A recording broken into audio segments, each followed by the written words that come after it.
How to get voice chat on Roblox. Now in order to get voice chat on Roblox, you just simply need to open your Roblox app and then tap to this more button. Then after that, scroll down until you see the option of settings and tap to that. Now after going in here, go to account info and verify that you are above age of 13. If you are not above age of 13, you cannot activate voice chat on Roblox.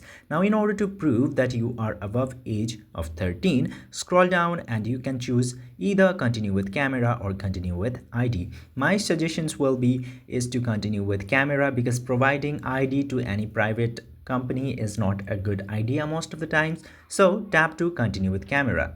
Now, you just simply need to tap to continue in this page and click photo of yourself and submit it to Roblox. And then it will show this message if you are confirmed to be older than 13. And then you need to go back to the main setting page and select privacy and content restrictions.